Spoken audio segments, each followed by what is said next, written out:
Awards. Coach of the month. There we are. Hey, second look at that. Alrighty. I believe that's everything all set up. So let's get this episode underway. As always, folks, we'll be recording this for YouTube. After that's done, we'll get into the live stream, which I will interact with all of you fine, lovely people out there in Twitch chat. Stand by. Here we go.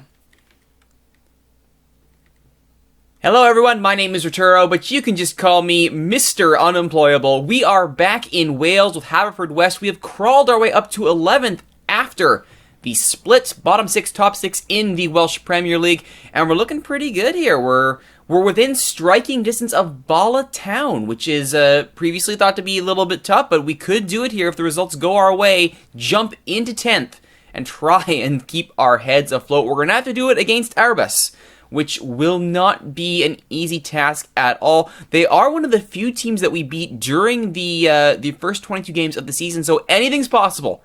Anything is possible. But it's gonna be a tough ask, that's for sure.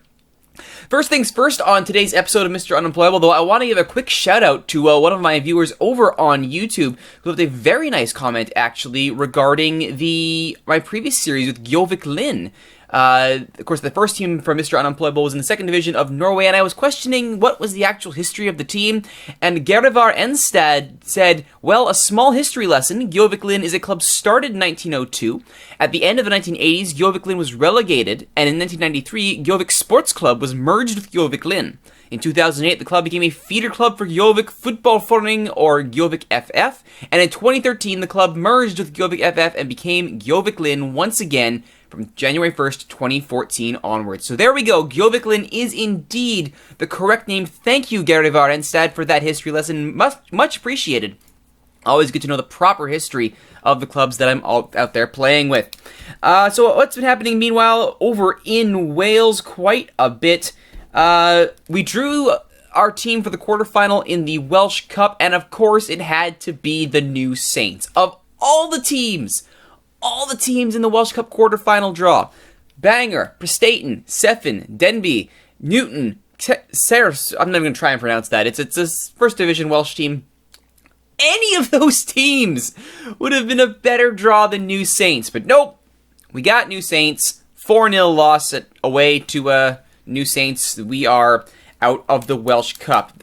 Again, it gives us more fitness and time to focus on surviving in the league, which I suppose is a good thing. But, you know, a little bit of cash and prestige wouldn't have been a bad thing, all things considered. That said, though, I mean, this is New Saints, and when you draw the team that has already clinched the league, I mean, you're pretty much in for a bad day at the office. That's right, with 6 games to play on 62 points, a whopping 19 ahead of their closest competitors, Port Talbot Town and Aberystwyth. New Saints are already qualified for European competition, so a good job there for New Saints for absolutely demolishing the league. No real shocker there.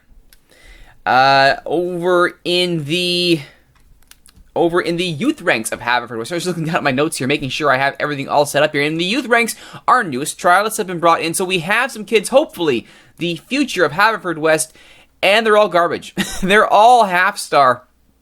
Pretty useless. That said, even a half-star ability is better than nothing, and more importantly, they have potential to improve quite well. So that was the idea, was taking those who had the potential to improve. Though, if you'll notice here, there seems to be a slight discrepancy. Once they were signed off of their trialist contracts, they suddenly plummeted in ability. Their potential remains the same, but very confusingly, as soon as they were signed off of trials, their ability plummeted, which is why I'm leery to waste any more youth contracts on these kids. I mean, I will at least have some options, and certainly if I need to pad the roster with U19s for next season, I've got the options in the youth ranks. But generally speaking, we are looking at a fairly poor youth contingent for the foreseeable future. Now, speaking of poor youth here, I want to briefly jump over to the Canadian U23 team's preparations for Olympic qualifying, which will be taking place after this match against A.F.C. We have chosen the 23 lucky kids to join the U23s for our fights against the U.S. and Panama. it's going to be Marco Carducci. Let's get the full-on general info here. We have Marco Carducci and Chris McIntosh from the Vancouver Whitecaps, Daniil Henry from Toronto FC, and Luca Gasparotto from Aberdeen, and Sam Adekugbe again from the Whitecaps. So a pretty solid back line, actually, all getting professional minutes at some point in their career, so very happy with that. McIntosh, though, recently brought up, so he's not quite getting the minutes I'm sure he wants, but at least it's better than nothing. Sam Pyatt gets the D-mid spot. Unfortunately, Bryce Alderson, who was there, retired after he was cut from the team. Not good. Ben Fisk, also an option on striker, retired, so that's kind of sad. Fraser Aird, Michael Petrasso out on the wings in a 4-4-2 diamond. Not a shocker there. Fraser Aird actually committing to the national team, so thank goodness we got him from Scotland. Lucas Finnis from Solar joins us at attacking mid. Jordan Hamilton, the future of the attack up front. He says nothing there, I know, but in all the reports that I'd seen, he's absolutely lighting it up. He's almost, 725,000, $750,000. He's only below the $3.4 million man in Daniil Henry in value, so he's a lock-on striker. And Dylan Carrero for Dundee takes up the other attacking spot. On the bench, it's a lot of space fill. There's some names here, like Maxime Crépeau, Jeremy Gagnon-Lapierre, Manny Aparicio, and Callum Ferguson might be familiar names, and the rest, I believe, are all new gens. Now, it doesn't matter. We at least have a full 23, some injured, though they may be back for the later matches. The point is we have a U23 squad without an assistant coach. So if it turns out that this team is garbage, you can blame Mark Bircham, whose advice I have been using to build this squad. Still, we got Gasparotto, we got Aird, we got Hamilton holding together, hopefully, each of their respective positions on the field. With any luck, we can ride those players to a victory, or at least qualification, to the 2016 Olympics. One final note here before we get to today's featured match against Erebus. The latest Coach of the Month, for February came out, and wouldn't you believe it, I actually was very close to winning this thing. Second place behind Craig Harrison of the New Saints. Not a shocker that the New Saints head coach wins that one, but only 25 points ahead, and a 75% win ratio was a pretty freaking big deal for a team that was, again, I never get tired of looking at this. If you haven't watched the series at this point, 2,000 to 1 odds for us to try and win the league. I mean, forget the winning the league part. Just the commentary on what that means for us and our chances of avoiding relegation is just a disaster waiting to happen. Thankfully, we have a shot staying above water, but we need results. We're going to need results against Bala Town eventually, but for now, we have to try and survive against Erebus. We're going to go with the 5-3-2, which has been working so well for us. It's shutting down enemy attacks and even potting the occasional goal here and there. Let's get to today's match actions. A couple of injuries. Great. They're pretty standard 4-4-2 team. Not a shocker there. All right. I believe I'd set this team up beforehand. Still no Chris Davies. He's still going to be out for a while, so we're going with Glenn Rule, who hasn't been horrible, but I'd rather have Davies, all things considered. All those own goals Rule let in earlier in the season have really left a mark on my opinion of him. Edwards, Pinch, and Waters in the middle. Pank out left. Evans, Ryan Jones, and Gary Roberts in the middle, and White and Smith up front. Let's see how we do. It's kind of interesting that I've been playing this 5-3-2 more than the 4-4-2, or the flat 4-4-2, despite signing in good wing talent. So I'm going to have to try and balance that out here. Ooh, they favor Haverfordwest to win this one. In the absence of Jake Eyre. All right. Let's keep an eye on those strikers, please. Do not need them getting ahead of us. All right. Come on, guys. Just to find. Show me what you can do. I don't need to overpressure the situation here. All we need is a result. Looks like they didn't want that. All right, let's be a little more optimistic. There we go. There we go. Thank you, Ashley Evans. All right. Defensive, structured. Here we go. Haverfordwest in their yellow kit. Erebus UK Broughton in their blue and white. And possession quickly lost there by Erebus as the 5-3-2 recovers the ball, and it's off we go. This is an away match, of course, for Haverfordwest, so a draw here would be fantastic. Even if it's 0-0, I don't care. A point's a point, especially when you're chasing a team ahead of you to escape relegation. 3 would be wonderful, but I would not be upset at all if we just get a point out of this. Ooh, Prestaten. It's a point on Banger. And so they try and get themselves out of the basement of the Welsh Premier League. The ball forward for Kieran Smith is picked off, and Barrow will go the other way. Ashley Williams back to Coates. Coates goes long. Over the head of Kai Edwards. That's a poor header there from Kai Edwards. Thankfully, two people behind him covering. And that's why we play this 5-3-2. One defender goes down. Two are likely to take its place. Good clearance there off the set piece. But Airbus are right back to the attack. Field from distance. Reese Wilson pushes that away. Wilson's actually been improving quite a bit over his time here. He let in a few stinkers early, but he has really picked his game up. Definitely a solid acquisition and certainly an improvement over David Jones. Wilson will definitely be our goalkeeper for the foreseeable future. Roberts now with a free kick. Gets into the mixer, but nobody there in a yellow jersey can get a hold of it. And now it's a foot race on Murphy. Gets past the entire defensive line. Tries to get a cross in here. Goes back to Field, but Wilson is there. Whew, thank goodness. Field. Alright, that header is grabbed by Wilson. So if it was Jones, that goes in the back of the net. So let's take stock of what's going on here. Passing is atrocious. Crossing is not happening. Tackling is half decent. We're not good in the air, which is abysmal. And no possession. Alright. We're going to try and fix that here.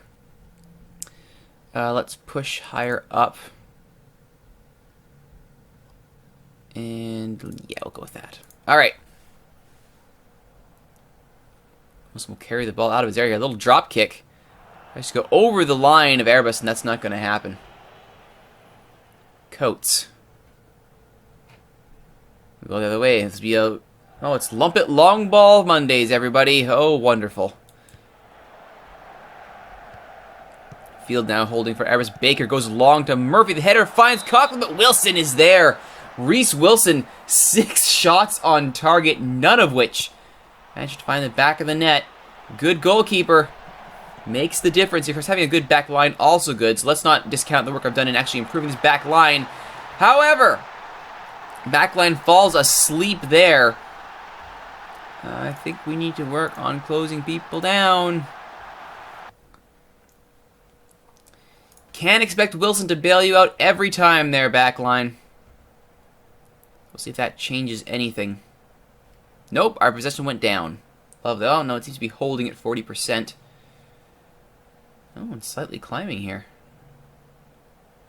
Come on. Yeah, I know they've made mistakes. That's not good for us.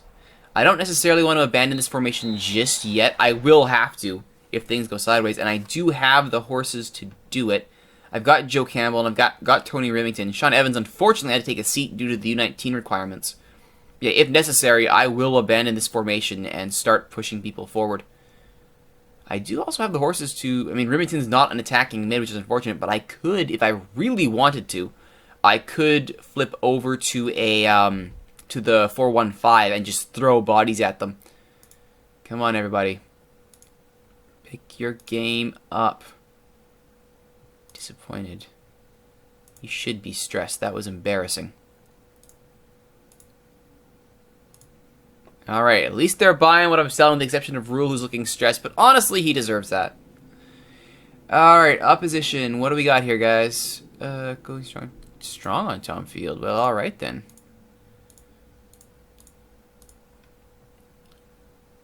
And a go.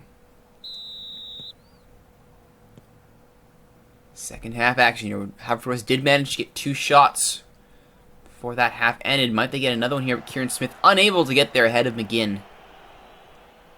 Fairly even here, actually, coming out of the break. Banger draws with Prestate, and that's good.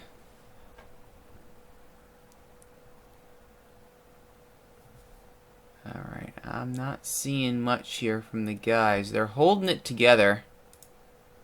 But holding it together is not going to be enough. We need to score. And if we can at least say that we've lulled... Perhaps... Oh, nice toe save there from Reese Wilson. Alright, I think at this point we have to switch formations. There's just no way around that.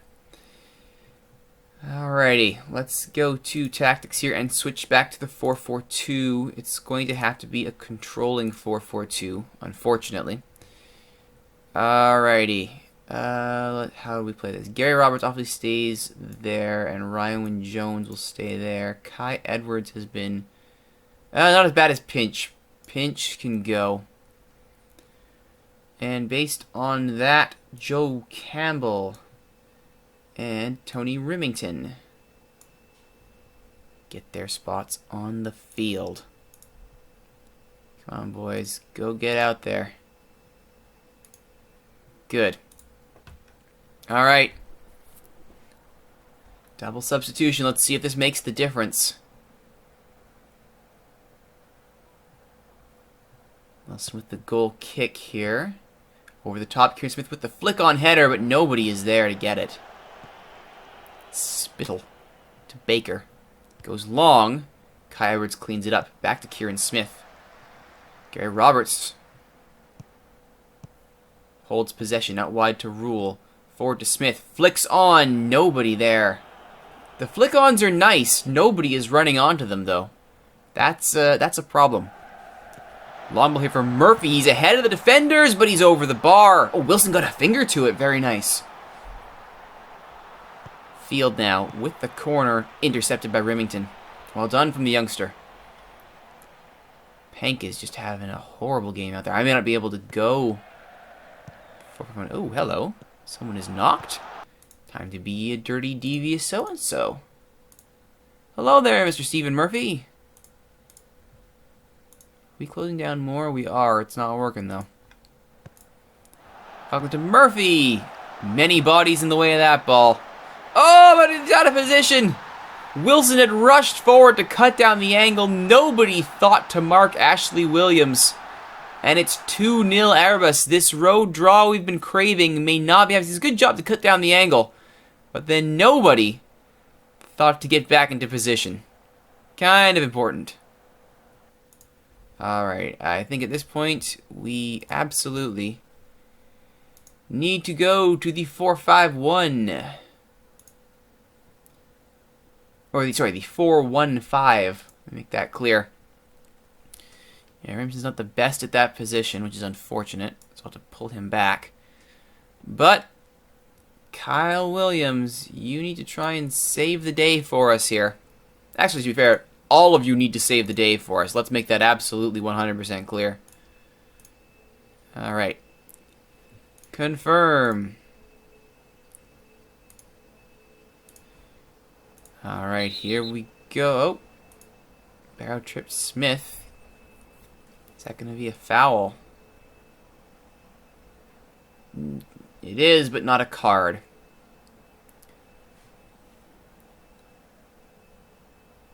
Now we left it too late. Roberts' free kick. Plenty of people in the area, but a fine save by Coates. A clear chance there, snuffed out by the Airbus keeper. And that will probably stop any hopes of recovery. That shot, oh, off the post and then wide. Lifeline there. But it's not going to make much of a difference. That, oh, yeah, there we go. I thought Smith was offside. I was about to say, it's amazing if they don't call that. There we go. 2-0 Airbus. Unfortunate. Unfortunate indeed. I don't also think that's a match we should have been winning. But to be totally honest, it's again, Airbus was going to get their act in gear. I don't think that's a shock to anybody. The 2-0 is unfortunate. I would have liked to draw. But as it is, both Bala did lose and Prestaton only drew. So we still are within striking distance of getting out of the relegation zone. That's going to do it for this episode of Mr. Unemployable. Next time, we're going to check in with the Canadian U23s and see how Olympic qualifying is going. And we're going to see the end of the Welsh Premier League season. Will Haverfordwest survive? That will be revealed next time. My name is Rituro. Thank you for all watching, everybody. If you like what you've seen, please be sure to comment, like, subscribe on YouTube, youtube.ca/SteelSwords is where all these episodes are hosted. Of course, you can follow me here on Twitch, twitch.tv/Rituro, where I record all these episodes live, and you can reach out to me on Twitter at @ThatRituroGuy. Once again, my name is Rituro. Thank you for watching Mr. Unemployable, everyone. We'll see you next time.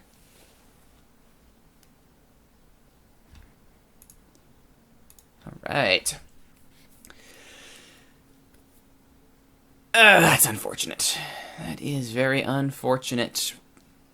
But, to be fair, we did get the result where it mattered elsewhere, in that we are still within striking distance of getting out of here.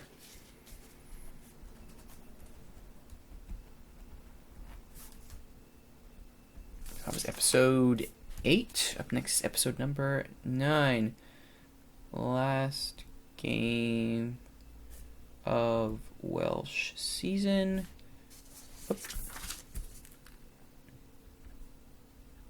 Apparently I can't write today.